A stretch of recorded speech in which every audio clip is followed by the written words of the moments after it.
He said, mafia guys like to brag and throw names out. He said, I never saw any evidence that Mario Cuomo was with us. Yeah. Us meaning, the mob. And I mentioned a few other people. And then I said, Al Sharpton. And Francis, this is in my article in Vanity Fair, which the article's called something like the Yuppie Don or something like that. He said, Sharpton, he said, that guy was all over me wanting to get a piece of the Michael Jackson tour. All right, ladies and gents, gather round. We got value going once, truth going twice, sold for a song. That's right, folks. Rights signed away, data given away, pennies on the play. Publishing, gone. Credit, missing. Ownership, kiss it goodbye. 50 pages of catch-22s, no dice. You can't eat a like, a follow, or a view. Sold for a song. But wait now, hold your bits, hold your breath. Here comes the truth louder than the bass line. Time to take it back, where the artists rise, the system shakes, and the silence finally breaks. Welcome to Sold for a Song, the transformative podcast that dissects the music industry's long-standing practice of undervaluing its most essential contributors. Yes, we're talking songwriters and artists. In each episode, we'll delve into the journey of recognizing and elevating the true worth and value of music creators, discover how the industry has exploited creators, and learn actionable strategies to revolutionize this trend and take control of your career. Hello, podcast land. I'm Terrance Sawchuk, but you can call me Terry. After 30 plus years in the trenches of the music industry, trust me, I've seen it all. The highs, the heartbreaks, and the resilience it takes to succeed as a creator. Here's what I've learned. Awakening your self-worth, owning and leveraging your value, and streamlining the process to free up the time we need to do what we most love to do, which is create. That's what stands between you and the freedom we're all chasing. All right, before we dive in, if you believe in empowering artists and redefining what it means to thrive creatively, do me a favor, subscribe, leave a quick review, and share this episode with someone who truly needs it. That one click helps more than you know. And if you want to go deeper, join me at terrancesawchuk.com to be a part of the community and follow all of my endeavors for exclusive content and updates. If you would have told me in 1990 that one day I would be sitting down having a candid conversation with Fredric Dannen, the author of The Hitmen, I would have said you are clearly crazy. Fredric cut his teeth writing for The New Yorker and Vanity Fair, and some of his articles actually helped free wrongly accused people of crimes, including uncovering lost evidence in the case of Calvin Washington, a Texan wrongly convicted of homicide. As a direct result of Dannen's efforts, Calvin Washington won a full pardon for his innocence, and he was also on death row. But it was in 1990 that the music industry would never be the same again due to his book, The Hitmen. It spent a month on the New York Times bestseller list. Billboard awarded it the #2 greatest music industry book of all time. The Hitmen is easily the Bible for the music industry, especially when it comes to the world of payola, the involvement of the mafia, the corruption and bad deals from record labels, etc., etc. Nobody to this day has pulled back the curtain on the corruption in the music industry like Fredric Dannen. That's why he is the perfect guest for Sold for a Song. You played a pivotal role in my music career because I came from a very small town of 5,500 people in Northern Ontario, Canada, and then went to Toronto to pursue my dreams in a recording school by the name of the Harris Institute of the Arts. And John Harris, who started that school, was smart enough to say, everyone needs to read this book. So this is 1989 and 90 that I went to school, and that's the year the book was published, right? Yes, 90, summer of 90. It was held up for 3 months because Clive Davis was threatening to sue us. Of course. And the delay resulted in the book selling better because it came out at a better time. And that was thanks to Clive. I could tell you that story, actually. It's quite funny. Absolutely. Well, I'm going to just let you take the floor and just tell us your whole story, how you got into it, the whole thing. But I just wanted to personally thank you for giving me a snorkel to jump into the waters with the sharks in my first year in the music business. So it gave me some insight into what was coming. So I really appreciate it. And this is a real honor for me to be able to interview you here literally decades later. So thank you. Well, thank you. The way this came about, I was at McGraw-Hill as a staff writer for Chemical Week magazine and writing about the chemical industry, Monsanto, Dow, Union Carbide. It was like the business week for that business. And my editor, Claudia Deutsch, became an editor for the New York Times Sunday business page. And she asked if I would do a freelance piece for her. This was mid-1980s. And I said, sure, but not about the chemical business. Let it be something else. And she said, well, what? And I don't know exactly why, except, I have training as a musician, a classical pianist. And I said, the music industry. She said, great. So I ended up doing this story on Polygram Records. And in the middle of the reporting, Gunter Hensler, who had been president of Polygram, was let go and replaced with Dick Asher, who is the protagonist of my book, ultimately. And in the course of preparing for the interview with Asher, somebody said to me, ask Dick Asher about independent promotion. Well, I didn't know what that was at that time.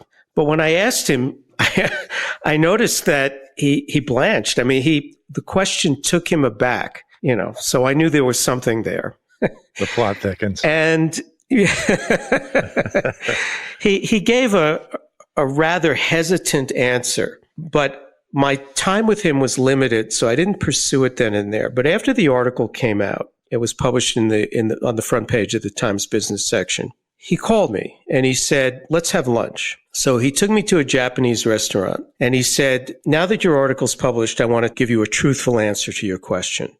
And it was at that lunch that he told me the Pink Floyd story that opens my book. For your listeners who don't know, Pink Floyd's The Wall was one of the few really successful albums of 1979. I think that and Michael Jackson's Off the Wall, and everything else was tanking because they were largely disco albums.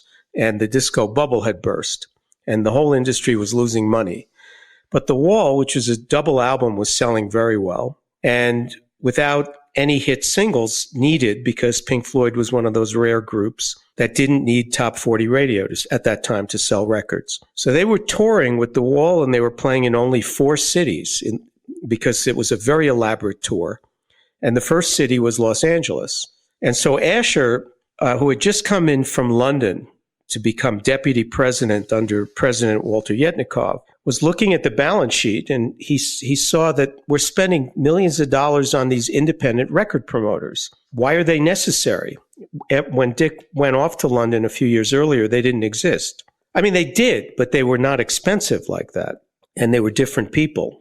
So he said, look, I'm going to prove that we don't need them. And there's a track from the Wall album called Another Brick in the Wall Part 2, and I'm not going to pay any independent promoter for any airplay for that single in Los Angeles. Well, there's Pink Floyd touring in LA. Everyone under 30 seems to have a Pink Floyd t-shirt. They're filling up the sports arena, all sold out shows. This is, tens of thousands of people. And not one top 40 station in LA will play Another Brick in the Wall Part 2. It's being played everywhere else in the country. And that's how my book opens. And that's the story that Asher told me at lunch. And I left that restaurant with one thought in my head. I'm going to quit my job and write a book on this subject. And I did that.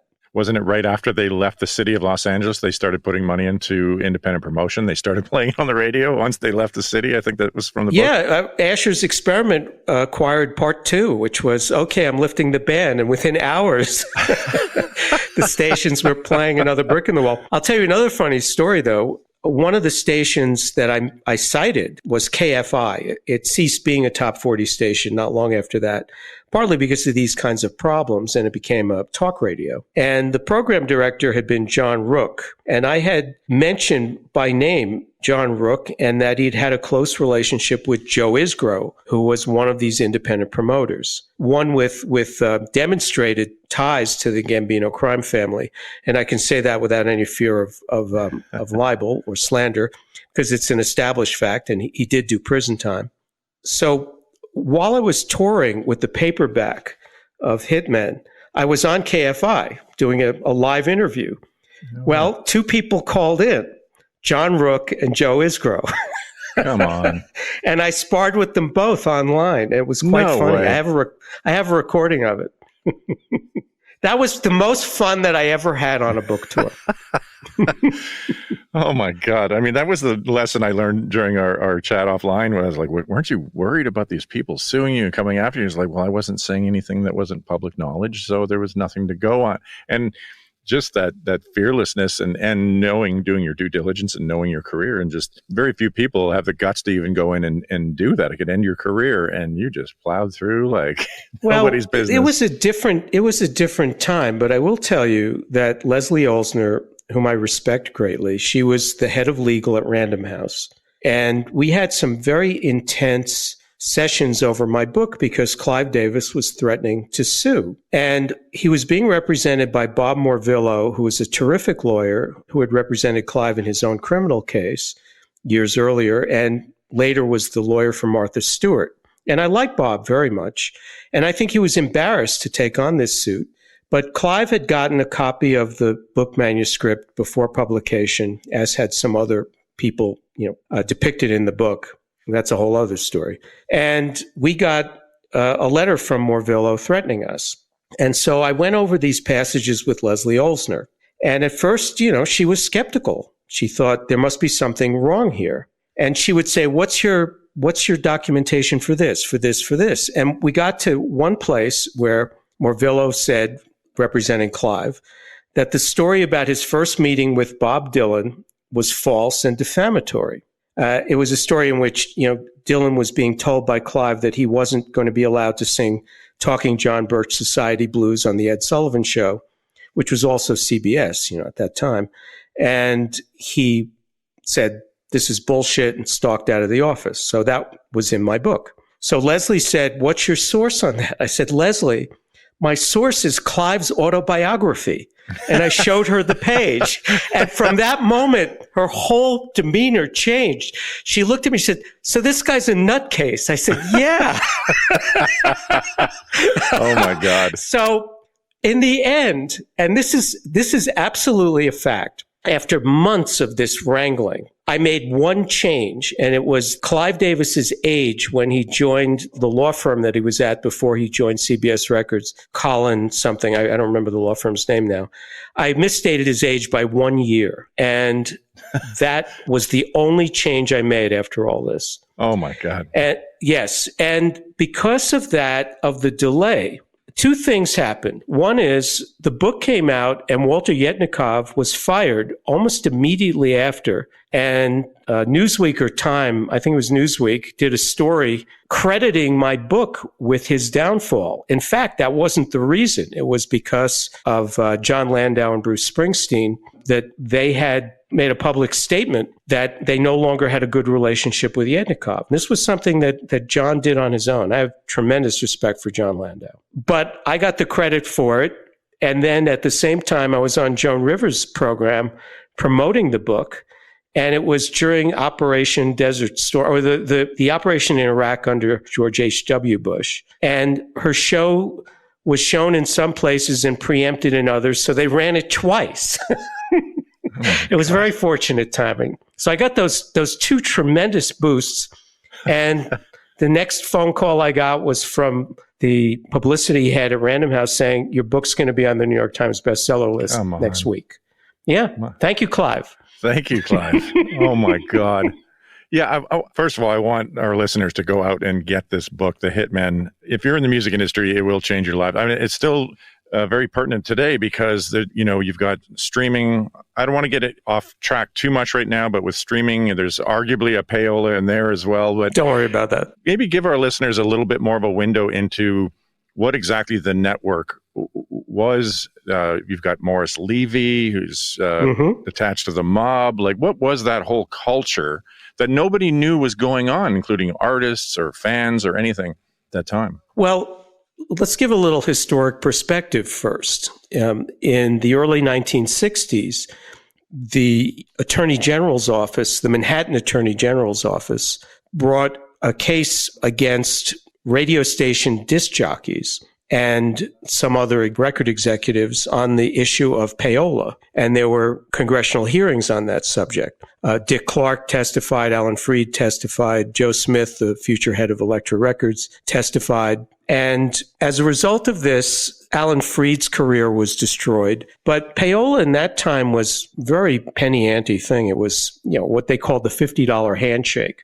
Right. You'd go up to a disc jockey and you'd just bribe him play your record. Later on, they changed the system so that the disc jockeys didn't select the records. It was program directors. So those were the people you had to corrupt. But during the disco era, we're talking about, mid 70s, 76, 77. The whole nature of the industry started to change. The focus on A&R, artisan repertoire, finding and developing talent was becoming less important than promotion. Because frankly, in the disco era, there was a heady period where you could literally take Beethoven's Fifth Symphony and make a disco hit out of it, as was done in the soundtrack of Saturday Night Fever. They thought... Didn't the Stones have a disco record on the shelf? No, I wasn't the Stones. I mean, quite frankly, the influence of disco, even that record I referred to earlier, Another Brick in the Wall Part 2, is a quasi-disco song. It's just better in so many ways than most of the disco songs, although there was some very, very good music came from that period. The Bee Gees and Donna Summer, for example. George McRae's Rock Your Baby, I think, is an excellent record. Yeah. But anyway, so with this push on promotion, the focus became, how do we get our songs played on radio? Well, around that time, a group of independent promoters who called themselves the Network, some of them, not all, but some of them with established mafia ties, suddenly appeared and kind of took over that whole business of getting airplay on top 40 stations, to the point where Asher got this lesson from his Another Brick in the Wall experiment. The power that they had wasn't so much that they could get a record played, although they generally could. Their power was that they could prevent a record from being played.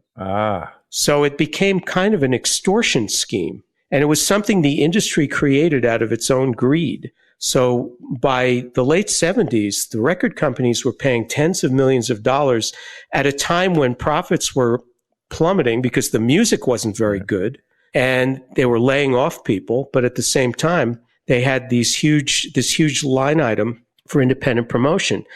And Asher noted that there was this sort of consciousness of guilt on the part of CBS Records, later Sony Records. And this is a company that's publicly traded on the New York Stock Exchange. But the receipts for these independent promoters were written on these sort of tear-off stubs that got thrown out. So they weren't even leaving a paper trail. All of this was very shocking to Asher. And the narrative drive of my book was about his crusade, a very lonely crusade, to rid the industry of this cancer that it had brought upon itself. Incredible. The story that echoes in my mind is the story of how they kind of used Loverboy as an example as well. Loverboy was one example. That was one record that they kept off the air because it wasn't paid for. Another was The Who's single, You Better You Bet, was another example of a record that did not get airplay because the proper people weren't paid. I mean, if you could do that to The Who, right? And Pink Floyd, well, you don't get much bigger than that, do you? Speaks mafia to me when somebody could get that deep. Well, the thing is, it's the carrot and stick. The thing is that if the program director couldn't be bribed, there could be other consequences. I mean, there were genuine threats. There are documented cases of violence in my book. Explain the relationship and the power and lack of power, I guess, between what were the original independent record labels that were discovering all this amazing talent and then what became these behemoth major labels. Do you have anything to say about that? Yes. Well, the thing is that the pioneers in the record business, people like labels like Sun Records and Morris Levy, of course, who founded Roulette Records and the jazz club Birdland. Morris was a fascinating figure because he'd been practically raised by the Genovese crime family and was ultimately brought down because of his association with the Genovese family. Actually, I don't know if you'll have time for this. I have all the time in the world. All right. I can tell you a very funny Morris Levy story. It's going to sound like I'm digressing, but I must tell you this. One of my favorite comedy routines ever was Mel Brooks and Carl Reiner's The 2,000-Year-Old Man. I don't know if you ever heard that, but the whole idea is that Brooks, there were two hit records and it was all improvised. And Brooks is playing a man who's lived for 2,000 years and Reiner's interviewing him. And at one point he says, "Did you know Joan of Arc?" He said, "I went with her, And Reiner says, how did you feel about her being burned at the stake? And Brooks says, terrible. And I always, I used to teach a course in interviewing, for journalists. And I always say, never ask the how did it feel question. And I give this as an example. I said, it's the worst question you could ask, right? So I attended Morris Levy's trial in Camden, New Jersey, and he had his office on Broadway. The Office of Roulette Records was being wiretapped by the FBI. They had planted cameras and microphones. They'd gotten what's called a Title III. In other words, they gotten a federal judge to give them permission because they had probable cause. And sure enough, he had like a mob summit meeting in his office. And they were members of the Genovese crime family. And they were talking about a deal with Cutout Records. And I don't want to get into the details, but it was a profit-making deal for the mafia. And the recordings really caught him dead to rights. So they used these transcripts in court, and Levy was convicted and sentenced to 10 years. He never did a day of that because he died of cancer, Oliver Sholem. And I went up to his farm in upstate New York in Ghent, and I sat at the table with him. And of course, he was despondent. And I thought maybe finally now I can get him to admit something. And I said, I brought up the name Tommy Eberle, who was a crime boss that Levy had owned a Cutout record label with. I think it was called Promo Records. Don't quote me on the name. I'm not sure about the name. I have to look that up. But at any rate, they had a business together. And I said to Morris, you had this business with Tommy Eberle. And Morris, who had this gravelly voice, it sounded like Big Julie from Guys and Dolls. And he had big hands like catcher's mitts. He was definitely the biggest Jew that I've ever met. And he said, so we wanted to do something legit, I said, I was pursuing this line of questioning. And finally, in exasperation, I said, well, how did you feel about him being gunned down gangland style in Crown Heights? And Morris Levy said, terrible. That's going to be my go-to answer now. Oh my God. So anyway, yes, that was Morris. I'm still very friendly with his son Adam, who I like a lot. Adam is not like his father, except he's smart. Morris Levy was very, very smart, but Adam's a really good guy. But Morris really fascinated me, and Roulette was the only independent label that survived. All the other ones were absorbed because the big labels, Capitol, RCA, Columbia, they were very late coming into rock and roll. The head of A&R for Columbia under Goddard Lieberson was Mitch Miller. People who are old enough may remember Sing Along with Mitch. He had this TV show. You're too young for this. But he had been a classical oboist, very talented musician. His taste was Tony Bennett, Rosemary Clooney. He signed some who are great. He signed great acts, but he would have passed on the Beatles, I'm sure. He did. Actually, he wasn't one of the ones that was given an opportunity to sign them, so we can't say this for sure. But he didn't like rock and roll. John Hammond, who was at CBS Records, was the one who brought in Springsteen and Dylan. And Dylan was called Hammond's Folly. And it wasn't until Clive came in that the label really changed course. And he's given due credit for that in my book. I give Clive credit where he deserved credit. He loves giving himself credit. But that man's ego was out of control. Well, his own secretary said that he thought they named the CD that's after right. him. Oh, my God. He put out his own documentary recently, too, just to cement what he wanted his name to be in history. And, oh, my God. And the thing is that the other thing about the network, just another reason that the independent labels didn't survive, is that they couldn't compete for airplay. That was really the whole purpose of the network. It was to give the major labels who had bigger budgets the opportunity to control radio. So that's how they ended up acquiring a lot of these independent labels that would have preferred to stay independent. That still goes on today. So if I'll just mention Virgil Simpson, who sat outside of the, I remember him winning a Grammy for Best Country Album. And I said, you watch, I bet you they don't play one of his songs in the United States this week, let alone ever. And no, they didn't. And then the following year at the CMAs, he was busking outside of the arena in Nashville while the CMA Awards were going on inside with his Grammy sitting on a bucket as the winner for the greatest country record. And he's not even invited. or played on the radio. So for people who think this stuff is not still going on, there you go. Oh, the other great highlight of my book tour was I was one of the 2 keynote speakers at CMA the year after the book came out. I was the first speaker, and the second one was Queen Latifah. So I got to say, hey, I opened for Queen Latifah. She was hilarious. I loved hearing her. I mean, the book opens up beautifully to, the first third of it, I'll say it's just a story of characters. And, you touched on Dick Asher and Morris Levy and a few, and Clive, obviously. But, I mean, it really is it was a character era. And the stories are hilarious, from Walter Yetnikoff to David Geffen, Irving Azoff, and well, some of those personalities are still around. I mean, Geffen, he's not active, but he's still very much in the news. And it wasn't that long ago that he was in partnership with right. Spielberg and Katzenberg and was making movies. And Clive, it wasn't that long ago that he put on that big concert in Central Park. So he's still breathing. Walter has departed. I wrote an in memoriam on Walter for Billboard that probably would have surprised him had his spirit come back and read it, because it was rather affectionate. Walter didn't like me very much, but I never disliked Walter. No, well, when you bring out the truth sometimes, I mean, I don't think it's as much like that now, but then it was definitely a cast of characters. They really did want the success of things tied to their name. It was that era of just kind of the boys club in New York City and LA. Just so many amazing stories. I have another story to tell you. Please. I have to tell you this story. It's probably one of my favorite stories that's not in the book. The hardcover edition comes out. It's a bestseller.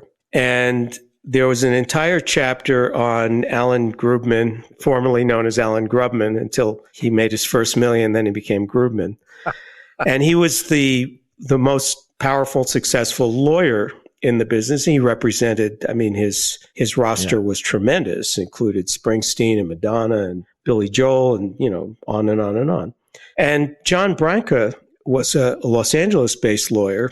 He had some great clients like Metallica, but his tentpole client was Michael Jackson. That was one client that Grubman didn't have and Branca did have. And I had a whole chapter on Grubman, and it was not very flattering. And in fact, Grubman was one of the people who got the manuscript of the book. But unlike Clive and Geffen, who threatened to sue me, Grubman would never take that approach. He called me on the phone and said, can you come in and can we talk about this? And I said, all right. I said, but you're not supposed to have this manuscript, and I'm not going to change anything just because you don't like it. So we sat there, and he said, you have this story here that one time Walter Yetnikoff screamed at me and I had to take 3 Valium. And I said, what? You're saying that's not true? He said, no, it's true. He said, but I wish you'd add that I had to take 3 Valium when I read your book, So it was things like that. But because of the way he handled it, which impressed me, I did actually take out one thing that I didn't need. And as he was talking about it, I was saying, yeah, it's kind of a low blow and it doesn't do anything for the book. And I said, you know what, Alan, I'm going to take that out. That was a voluntary concession. I had something similar with Frank DeLeo. He was Michael Jackson's manager. I had a story in my book about how he started out as a bookie. And when he was nabbed and arrested, they caught him with bets on rice paper, and that's paper that dissolves in water. That's how you destroy the evidence. So that was a pretty cool story. And I had the police reports to back that up. So when I was on my book tour, I was often asked about Jackson, and DeLeo at that point, I think it was by then, had been in the movie Goodfellas, and he was very good in that. And I told this story, and DeLeo called me one day and he said, I don't really need my kids to hear this. Would you please not keep telling that story in your radio and TV interviews? And I said, okay. Again, because he came at me like a gentleman, whereas Clive and Geffen would never come at you like a gentleman, because they're not gentlemen. They're bullies. And the thing is that, getting back to Branca, I'd had like 1 or 2 pages on Branca, and they were not too flattering either. So my phone rings, and it's Branca. I'm living in Tribeca at that time in Lower Manhattan. And he said, I'm at the Essex House on Central Park South. I'm in the suite, of course. Could you come see me? I say, I'll be there in an hour. So I got a cab. I went there. I go up, take the elevator up to the penthouse, and I'm sitting with Branca. And Branca said, Fred, your book's coming out in paperback, right? I said, yeah, pretty soon. He said, well, I got to tell you, your book caused me some problems. And I said, well, I'm not surprised. He said, no, you don't understand. He said, I had clients like Metallica calling me saying, what's the matter with you, Branca? Grubman got an entire chapter and you only got 2 pages. This is a true story. Terry, this is a true story. And I'm looking at him incredulously. And I said, what are you saying? You want more abuse? He said, could you? A little thicker, please. Come on. I mean, there's no bad publicity in this business. Oh my God. That's a true story. God, that's insane. There was an interesting period in the book I'd love to just have you comment on. It was about the kind of what was pop music and what was recognized as sort of black race records. And I think you said it was Jerry Wexler coined the phrase rhythm and blues, which sort of gave it a different genre. And they didn't really call something pop until it left the R&B or race record space. I love talking about this topic, and I'm so glad you asked this question, because the record business, for all its pretensions of being progressive, was in fact using the term race records and then later rhythm and blues simply on the basis of the skin color of the performers. And you can look this up, but this is a fact. I've mentioned in 1979, there were only 2 really big selling out. Well, not only 2, but there were 2 tremendous hit records at a time of real drought for the industry. One of them was Pink Floyd's The Wall, and the other was Michael Jackson's album Off the Wall. Well, guess what category that album was nominated for? Rhythm and blues, because Michael Jackson was black. And if that isn't a pop record, I don't know what is. I mean, Don't Stop Till You Get Enough. That's a black sounding record. Apparently, you have the word wall in your album too that year. Yeah, I know. I thought about that too. I thought about that also, right? But the thing is that, Jackson got a lot of criticism for altering his appearance, shall we say. And, I've never participated in that debate. But there's this movie, Three Kings, that I think Spike Jonze directed. There's a scene in it where one of the U.S. soldiers in Iraq who's been captured is being interrogated, and he's being asked about Michael Jackson. Like, why did he have to change his skin color? And I thought this was absolutely spot on. I mean, they really hit on something here. So yes, even the designation rhythm and blues, though it's better than race records, obviously, was still being applied strictly on the basis of race. Speaking of Michael Jackson, so there was the whole Thriller chapter and the experience of trying to promote that record. If you could please comment on that, yes. And if you could top it off with a cherry with Mr. Al Sharpton, I would love you forever. Oh, boy. Okay. The floor is yours. Wow. Okay. Well, I've published what I'm going to say about Al Sharpton, so it's a matter of public record. But at any rate, the Thriller album, as I mentioned, Michael hired as his manager someone who'd been a promotion executive at CBS Records. At the time, Dick Asher was there, Frank DeLeo, since deceased. I'm sorry to say. I liked Frank. But Frank was an unusual choice for a manager, but he was very, very good at airplay. I forget how many of the tracks there were on Thriller, but I think maybe all but 2 of them were in the top 10. Some of them at the same time. I mean, DeLeo was really, in a big way, responsible for that. But he was very close with Joe Isgro, one of the independent record promoters. That was established at one time, had a business deal together. I wrote about this in Hitmen. So I'd like to take a moment to expound a little more broadly on this area about what do the artists think about independent promotion? And there's an anecdote in my book that I think gives you the answer to that question. The leader of the group Earth, Wind and Fire. Maurice White, Philip Bailey. Maurice White. There's a chapter ending in my book that was confirmed by multiple sources, including White himself. But Maurice White is in Dick Asher's office at Black Rock, which was the CBS building. And he hears that Asher is trying to start this crusade against using these mafia-connected independent promoters to get airplay. And Maurice White is saying, I have to have this. And Asher says, Maurice, you're a genius talent. Isn't it demeaning that I got to pay some guy with these kind of connections to get your record played. And White said, look, man, I only have one career. Don't make me your crusade. Now, I have a certain amount of sympathy for White's point of view, I have to say. What he's saying is, I didn't create this problem. You guys did. Yeah. But if someone else is using it and I'm not, I'm at an unfair disadvantage. And I can see the validity of that. But at the same time, you can imagine how despairing it must have been for Asher to hear that. I mean, Maurice White was one artist in particular that Asher revered. I'm quite sure of that the way he talked about him. Another example that Asher gave me of an artist who was all over him about, I want more independent promotion, was Bob Geldof. Oh, wow. You know, the force behind Live Aid, right? And as someone with great moral pretensions, shall we say. So factor that in. Now, Al Sharpton. Okay. I did a profile for Vanity Fair of a former Colombo crime family capo named Michael Franzese. His father, Sonny Franzese, was a mobster's mobster. He was John Gotti on steroids. God. Really super tough guy. And Michael was not quite a chip off the old block. He was a good deal smarter, I think, certainly capable of bad behavior. He wasn't the kind of person that his father was. And he got in business with a lot of different people, some legitimate, some not. And in the course of my interviewing him, I spent 3 days with him in Beverly Hills, and he had purportedly quit the mafia, and he'd even later on published a memoir co-written called Quitting the Mob or something like that. Over the course of 3 days, I threw out some names, and I said, okay, Mario Cuomo, the former governor of New York. We hear all these stories about him. And Michael said, oh, that's just bullshit, just nonsense. He said, mafia guys like to brag and throw names out. He said, I never saw any evidence that Mario Cuomo was with us. Yeah. Us meaning, the mob. And I mentioned a few other people. And then I said, Al Sharpton.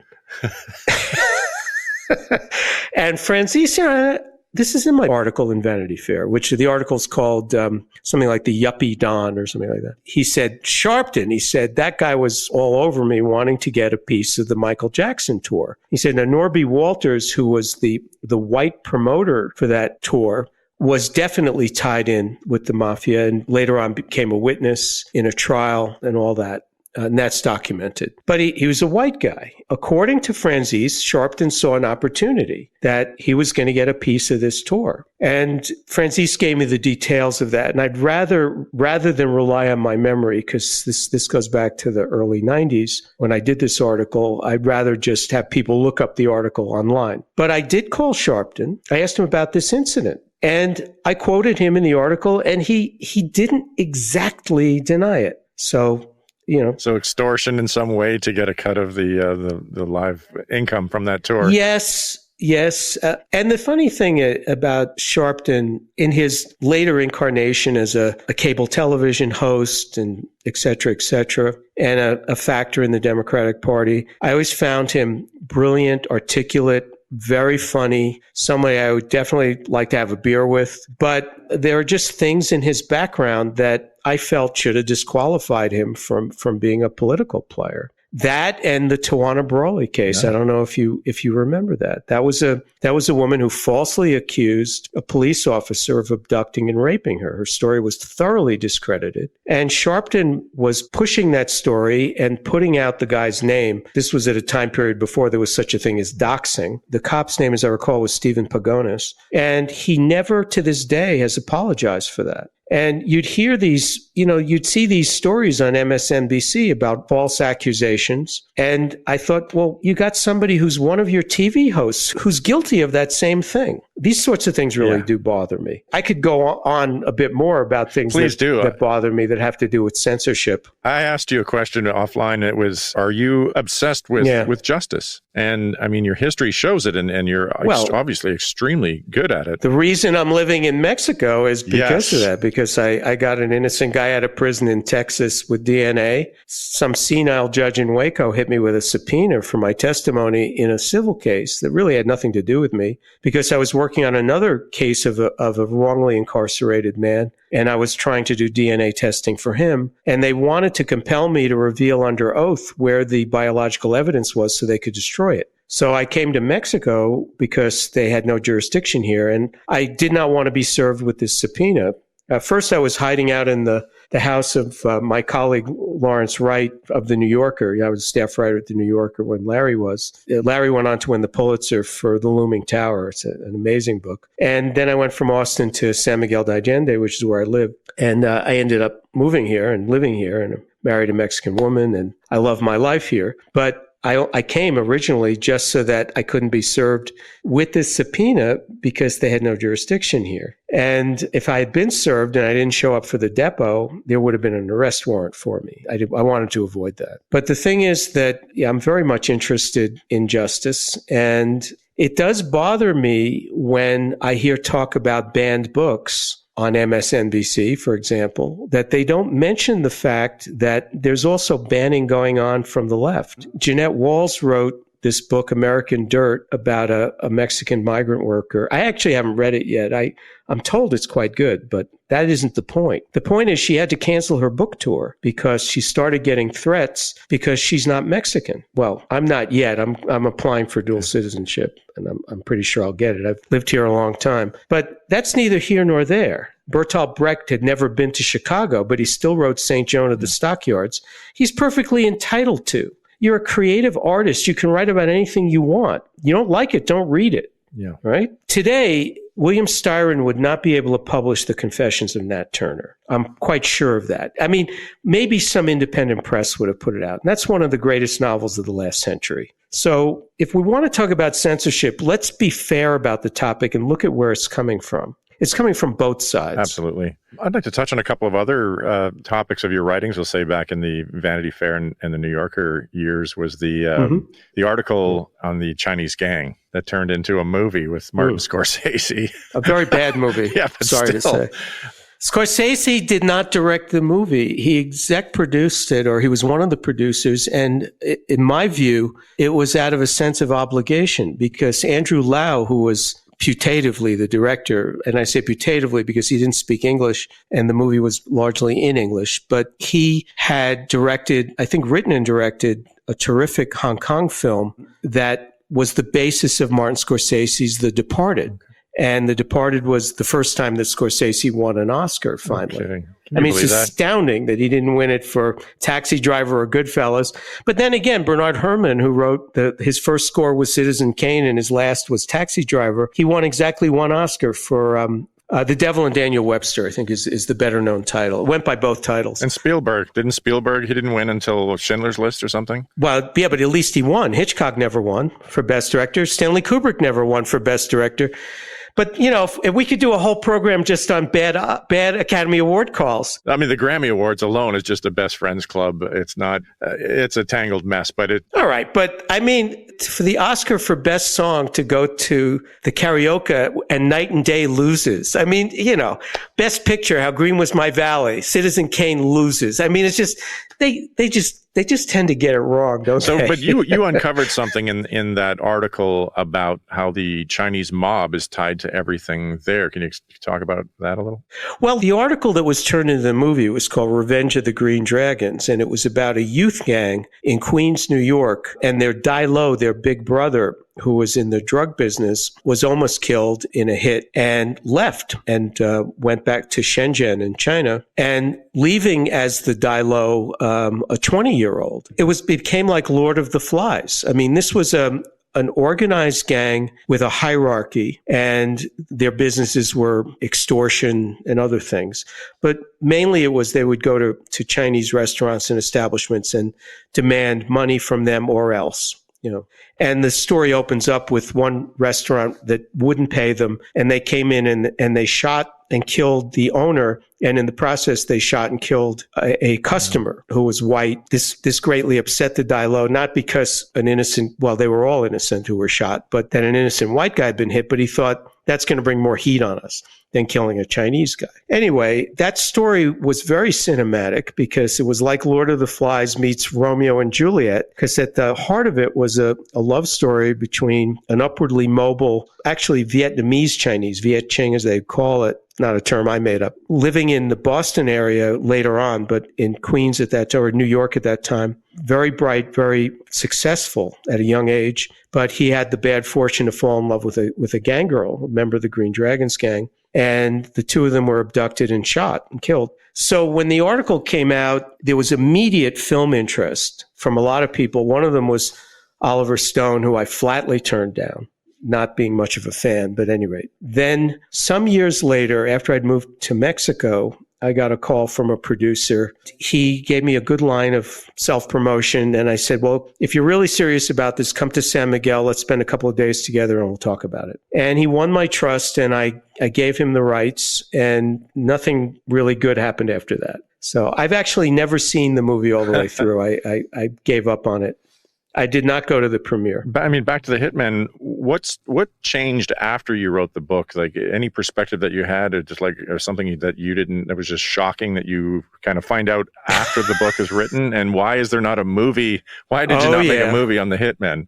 Well, regarding why didn't I make a movie, I've written a TV pilot script, and I'm being represented by Jeff Frasco at CAA, and there's been a fair amount of interest in it. But part of my problem there was that, getting back to Scorsese, who I think is a genius, one of his misfires was the TV series Vinyl, which is set in the same period as Hitmen, and had tremendously talented people involved with it. Terrence Winter, who wrote Wolf of Wall Street, Scorsese as a director, Bobby Cannavale as a great actor, Mick Jagger was a producer. But the show didn't succeed, and ultimately, I believe it's because they took the opposite tack of Hitmen. Hitmen is a David versus Goliath story. It's about an underdog. I mean, Dick Asher is not one of the really colorful characters in the book. He pales compared to people like Irving Azoff and Geffen and Morris Levy and Yetnikov and so forth.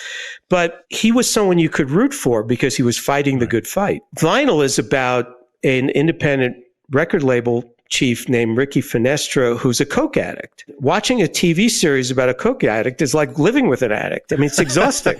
And what are you rooting for? That he gets clean and sober?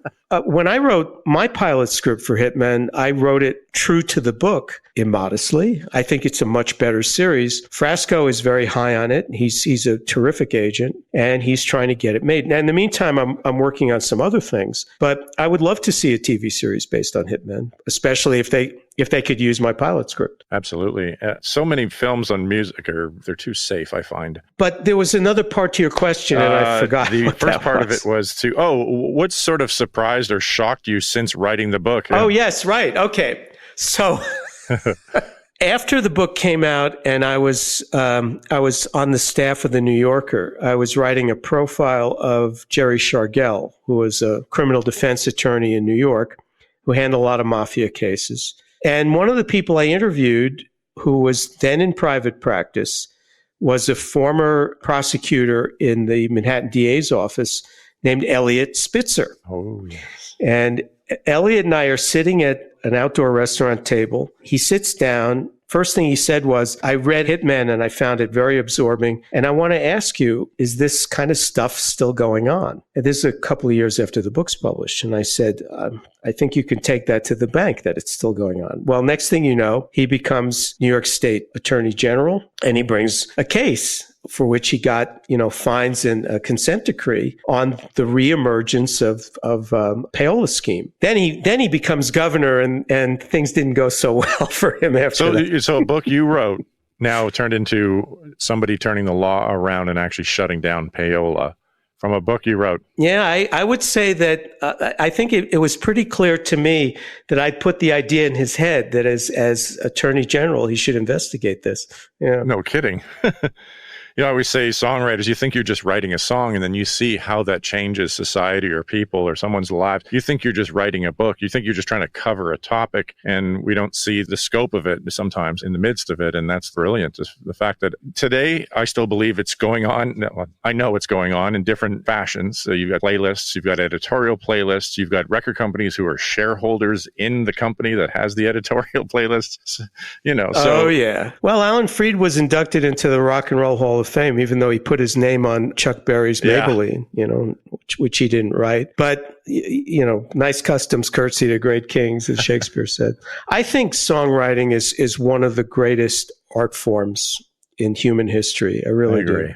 And I admire people who can do it. We shared an interest in cultural loss in music. We started discussing songs like Strange Fruit and Born in the USA. And it's like the way that music used to shift society. Now you could be locked up for expressing your thoughts about a political figure now. It's very true. Music used to run away with it. I mean, you think about it, Fight the Power, Redemption Song, Smells Like Teen Spirit, Respect, Aretha Franklin. Like, where are those moments and those songs? I mean, obviously the internet has played and social media has played, everything has shifted now. But I have this argument where if we're still fighting to get paid properly and control our rights and our rates, and, when 3 judges can control our mechanical royalties and most of our money, it's a sad state. And to me, it says, well, if music is so valuable and it's changing society, and it changed lynching and it changed wars and then the impact on the financial impact on Nashville alone. So there's all these arguments saying, no, music's very valuable. Record companies are making record profits. I mean, Spotify's stock is 700 plus right now. But then you go talk to the songwriters and the artists and musicians, go, so how's everybody doing? You're the creators of all this. So if it's so valuable, show me the value. Because you're seeing it everywhere else. I definitely want to talk about that story more going forward. It's a great topic. And there have been throughout history songs that had tremendous societal impact. I mean, look at Battle Hymn of the Republic, for example. That was the song John Brown's Body, but what's her name? The poetess Ward wrote the lyrics for the Battle Hymn of the Republic, and it became the song of the Union fighting against the South and against slavery. And the other thing is that like getting back to what this may be outside the scope of this, but getting back to songwriting as an art form in itself. Just the other night at a local piano bar here in San Miguel, I told you I trained as a pianist. Yes. I was accompanying a singer in Golden Slumbers by Paul McCartney. And as I'm playing it, I'm thinking of something that Arnold Schoenberg, the father of the 12-tone system, once said. He said, there's still great music to be written in C major. And I'm playing this thinking, here's an example. I mean, there is a real greatness to this writing. A song can even be 2-3 minutes long and tell an entire story, or be, a really great self-contained piece of work of art. I mean, Schubert's Earl King is like an opera in 4 minutes. Maybe the greatest song ever written. I mean, we spoke about Amazing Grace, and you've got, a white author. Amazing Grace is another song. Clearly, the melody was written by an enslaved person on this slave ship, because it's a pentatonic melody, and virtually all spirituals are pentatonic. I'm not by any means the first person to make that observation. Well, how about you tell us what's going on in Mexico these days? And we have a Jewish woman president here, Claudia Sheinbaum, and I'm very pleased with that fact. I think of myself as I love my country, which is the United States. I'm a patriot. I'm not living here because I don't want to live in the United States. I'm living here because, for the reasons that I told you earlier, I moved here and I married a Mexican woman, and I'm enchanted with the city of San Miguel de Allende. Do you want to tell us about the San Miguel Playhouse? My wife and I, her name is Marcela Brando, we founded the only, to my knowledge, and to ChatGPT's knowledge, for what that's worth, the only English-Spanish bilingual theater company in all Latin America. Oh, no kidding. And the very first thing that we did, our company is called La Troupe Mexico. We generally present plays in Spanish with English supertitles. Now, San Miguel is a city in central Mexico with a very large English-speaking population. There are a lot of mostly retired Americans, Canadians here. You can walk around the streets here some days and hear much more English than Spanish. That's not unusual. My wife has been a theater professional and an actor and a director. I mean, she started acting professionally when she was 5 or 6. She comes from a very prominent family of actors and directors. I'm a theater nut. I came to realize pretty early that we had 2 separate theater communities here, one English-speaking, one Spanish-speaking. So we said, well, we have to combine them. The first thing we did was Eugene O'Neill's Long Day's Journey into Night in Spanish with English supertitles, Largo Viaje hacia la Noche. And people said we were nuts. 3 hours of Eugene O'Neill in Spanish with English supertitles. And I had people saying, I'm not going to sit in the audience and, and read super titles for 3 hours. And when I persuaded the one person in particular to come, he walked out and he said, that was astounding. And I said, well, what about the super titles? He said, well, after about a minute, I forgot I was reading them. I said, well, that's the point. You get caught up in the drama. So we had a playhouse in one part of town. The building was put up for sale. We own the interior. And so Marcella is the president of the board of San Miguel Playhouse. We're also a 501c3 in the United States. And we're moving to a new building. We're leasing the building, but on a long-term lease with really great owners who want us to succeed. We're in the fundraising stage. If anybody listening to this is a lover of theater and wants to help us out, either with business acumen or with contribution, please get in touch with me through Terry. Or actually, you can find me easily. I'm the only Fredric Dannen on Facebook and LinkedIn. And my website is leadgraph, ledegraf.com. So you can find me pretty easily. Thank you so much. And is there anything else as a journalist that you're working on that you want to kind of sign off on? Let us know what, anything else that you're working on? Yeah, I have been writing. I have been writing for Billboard. I've actually even written some pieces on classical music. I did a big profile of Jim Dolan, the head of Madison Square Garden, and I interviewed him 3 times, which was unusual because he doesn't give a lot of interviews. And I'm kind of proud of that story. At the moment, I'm working on another big article for Billboard. I also was recently, I don't want to say hired because I don't have a contract yet, but I've been engaged to write a miniseries set in 19th century Mexico. That's going to be a co-production of Televisa, which is the biggest media company in Mexico, and BBC. It's going to be sort of like a Mexican Wolf Hall, and I'm very excited about it. Well, that's all exciting. I'd love to get down there one of these days. I'd like to get to, I would love to come and visit you in Mexico City as well, in your beautiful city. I just, again. And I'll take you to Johnny's Piano Bar, and we'll do some of your songs. Yeah.